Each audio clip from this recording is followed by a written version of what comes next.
Bismillahirrahmanirrahim. Assalamualaikum warahmatullahi wabarakatuh. Alhamdulillah, wassalatu wassalamu ala rasulillah wa ala alihi wa ashabihi wa man walah, amma ba'du. Sahabat kreatif yang semoga senantiasa dirahmati oleh Allah subhanahu wa ta'ala, diutusnya Rasulullah sallallahu alaihi wasallam dengan membawa agama Islam dan Al-Quran merupakan nikmat yang besar bagi manusia. Al-Quran merupakan sumber ilmu terbesar di dalam Islam. Di dalamnya berisi janji dan ancaman. Seandainya Al-Quran diturunkan pada gunung yang dikaruniai akal pikiran sebagaimana yang dimiliki oleh manusia, lalu gunung tersebut mengerti janji dan ancaman yang terdapat di dalam Al-Quran, sungguh gunung tersebut akan tunduk terpecah belah karena takutnya kepada Allah subhanahu wa ta'ala. Allah subhanahu wa ta'ala berfirman, "Lau anzalna hadzal qur'ana ala jabal la ra'aitahu khashi'an mutasaddian min khasyatillah wa tilkal amthalu nadribuha lin-nasi la'allahum yatafakkarun." Kata Allah subhanahu wa ta'ala, seandainya kami turunkan Al-Quran ini pada gunung, sungguh engkau akan melihat tunduk terpecah karena takutnya kepada Allah subhanahu wa ta'ala. Dan kami jadikan perumpamaan tersebut bagi manusia agar mereka berfikir. Al-Quran merupakan cahaya petunjuk dari gelapnya kesesatan. Al-Quran akan menghilangkan gelapnya kejahilan, keraguan-raguan, kesyirikan, serta kemunafikan. Oleh karena itu, hendaknya manusia beriman kepada Rasulullah sallallahu alaihi wasallam, beriman kepada agama Islam yang beliau bawa, dan beriman pula kepada kitab Al-Quran yang diturunkan kepada beliau. Apabila ada manusia yang berpaling dari kebenaran Islam dan Al-Quran yang dibawa oleh Rasulullah sallallahu alaihi wasallam, niscaya Allah subhanahu wa ta'ala akan memalingkannya dari hidayah kebenaran. Manusia dipalingkan kepada kesesatan disebabkan karena perbuatan mereka sendiri, bukan karena kezaliman Allah subhanahu wa ta'ala kepadanya. Setelah mengetahui kebenaran Islam dan Al-Quran yang dibawa oleh Rasulullah sallallahu alaihi wasallam, para sahabat-sahabat Nabi radhiyallahu ta'ala anhum dahulu berjuang untuk masuk ke dalam agama Islam dan berhijrah bersama Nabi sallallahu alaihi wasallam ke Madinah. Sahabiyah yang pertama kali berhijrah ke Madinah sesudah hijrahnya Nabi sallallahu alaihi wasallam ke Madinah adalah Ummu Kulthum binti Uqbah bin Abi Mu'aid radhiyallahu taala anha. Ia berangkat berhijrah dari Makkah menuju Madinah dengan berjalan kaki setelah terjadinya perjanjian Hudaybiyah pada tahun 6 Hijriyah. Di antara orang-orang Quraisy yang awalnya memusuhi Islam lalu akhirnya masuk ke dalam agama Islam adalah Amr bin Al-As radhiyallahu ta'ala anhuma. Ia masuk Islam ketika masa perjanjian Hudaybiyah di awal tahun 7 Hijriyah, 1 tahun sebelum Fathu Makkah, dan ia wafat di Kairo tahun 43 Hijriyah. Setelah masuk Islamnya para sahabat dan kabilah-kabilah Arab, maka disusul dengan keislaman generasi setelahnya di kalangan para tabi'in. Bahkan orang-orang Ajam, orang-orang non-Arab dari Persia juga berbondong-bondong masuk ke dalam agama Islam. Demikian pula seluruh manusia hingga datangnya hari kiamat.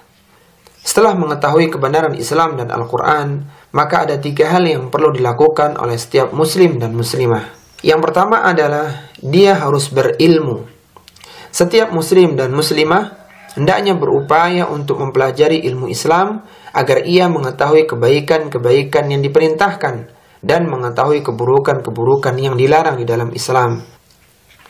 Allah subhanahu wa ta'ala akan mengangkat derajat seseorang melalui iman dan ilmu. Allah subhanahu wa ta'ala berfirman, "Yarfa'illahu alladhina amanu minkum walladhina utul ilma darajat, wallahu bima ta'maluna khabir." Kata Allah subhanahu wa ta'ala, Allah subhanahu wa ta'ala akan meninggikan kemuliaan di dunia dan di akhirat orang-orang yang beriman di antara kalian dan orang yang diberikan ilmu pengetahuan beberapa derajat. Allah subhanahu wa ta'ala maha mengetahui apa yang kalian kerjakan. Sehingga barang siapa yang mengumpulkan antara iman dan ilmu, niscaya Allah subhanahu wa ta'ala akan mengangkat derajatnya. Seorang yang mempelajari kitabullah, mempelajari Al-Quran dan sunnah Rasulullah SAW, maka ia berarti telah ikut andil dalam menolong agama Allah Subhanahu wa Ta'ala. Allah Subhanahu wa Ta'ala berfirman, "Ya ayyuhalladzina amanu kunu ansarallah." Wahai orang-orang yang beriman, jadilah kalian sebagai penolong Allah Subhanahu wa Ta'ala. Berkata Syekh Abdurrahman bin Nasir As-Sa'di rahimahullahu ta'ala, ketika menafsirkan ayat yang mulia ini, beliau mengatakan, "Wa min nasri dinillahi ta'allamu kitaballahi wa sunnata rasulih." Di antara bentuk menolong Allah, menolong agama Allah Subhanahu wa Ta'ala adalah dengan mempelajari kitabullah dan mempelajari sunnah Rasulnya Sallallahu Alaihi Wasallam. Kemudian yang kedua, yang perlu dilakukan setelah mengetahui kebenaran adalah beramal. Kitabullah dan sunnah Rasulullah Sallallahu Alaihi Wasallam yang telah dipelajari hendaknya diamalkan di dalam kehidupan. Allah Subhanahu Wa Taala membuat sebuah perumpamaan yang buruk bagi kaum yang tidak mempelajari dan tidak mengamalkan isi kandungan kitab sucinya. Allah Subhanahu wa Ta'ala berfirman, "Mathalul ladzina hummilut Taurata, thumma lam yahmiluha kamathalil himari yahmilu asfara. Bi'sa mathalul qaumil ladzina kadzdzabu biayatillah, wallahu la yahdil qaumadh dhalimin."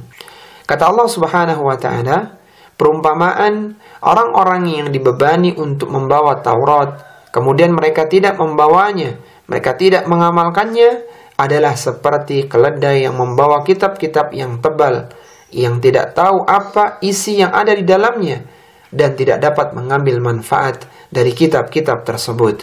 Sangat buruk perumpamaan kaum yang mendustakan ayat-ayat Allah, dan Allah Subhanahu wa Ta'ala tidak memberi petunjuk kepada kaum yang zalim. Meskipun perumpamaan dalam ayat ini diberikan kepada orang-orang ahlul kitab, namun maknanya juga berlaku kepada orang-orang yang dibebani Al-Quran jika ia tidak mengamalkannya, tidak memenuhi haknya, dan tidak memeliharanya dengan semestinya. Di antara perintah agama yang wajib untuk dijaga dan diperhatikan adalah masalah salat dan zakat. Salat dan zakat merupakan dua ibadah yang agung yang di dalamnya terkandung hak Allah dan hak para hamba. Di antara perkara yang perlu dijaga dalam masalah salat adalah berupaya untuk senantiasa melakukan salat dengan berjamaah, khususnya bagi kaum laki-laki yang mukim. Karena menegakkan salat berjamaah akan membentengi diri seorang muslim dari penguasaan syaitan. Diriwayatkan dari Abu Darda radhiyallahu taala anhu, ia berkata, aku mendengar Rasulullah sallallahu alaihi wasallam bersabda, "Ma min thalathatin fi qaryatin wala badwin la tuqamu fihimus salah illa istahwada alaihimus syaitan fa'alaikum bil jama'ah fa innama ya'kulu dhi'bul qasiyah." Kata Rasulullah sallallahu alaihi wasallam, tidaklah ada 3 orang dalam suatu daerah dan tidak pula dalam suatu pedalaman yang tidak ditegakkan salat berjamaah di dalamnya, kecuali syaitan akan menguasai mereka. Maka tegakkanlah salat berjamaah, karena sungguhnya serigala hanya memangsa domba yang sendirian. Selain mengamalkan ibadah wajib, setiap muslim dan muslimah hendaknya berupaya untuk mengisi hari-harinya dengan berzikir, mengingat Allah Subhanahu wa Ta'ala. Allah Subhanahu wa Ta'ala berfirman, "Ya ayyuhalladzina amanu la tulhikum amwalukum wala auladukum an dzikrillah wa man yaf'al dzalika faulaika humul khasirun." Kata Allah Subhanahu wa Ta'ala, wahai orang-orang yang beriman, janganlah kesibukan terhadap harta kalian dan anak-anak kalian melalaikan kalian dari mengingat Allah Subhanahu wa Ta'ala. Barang siapa yang berbuat demikian, maka mereka itulah orang-orang yang merugi pada hari kiamat. Di antara bentuk ibadah untuk mengingat Allah Subhanahu wa Ta'ala adalah melakukan salat 5 waktu, menunaikan zakat dan haji, membaca Al-Quran, membiasakan membaca zikir, dan berbagai amalan-amalan ibadah yang lainnya. Adapun zikir ada beberapa macamnya, di antaranya adalah menyebut asma dan sifat Allah Subhanahu wa Ta'ala, mengucapkan tasbih, takbir, tahlil, dan tahmid, mengingat hukum, perintah dan larangan Allah Subhanahu wa Ta'ala, membaca kalamullah, dan berdoa kepada Allah Subhanahu wa Ta'ala. Zikir merupakan amalan yang utama, sebagaimana diriwayatkan dari Abu Darda radhiyallahu taala anhu.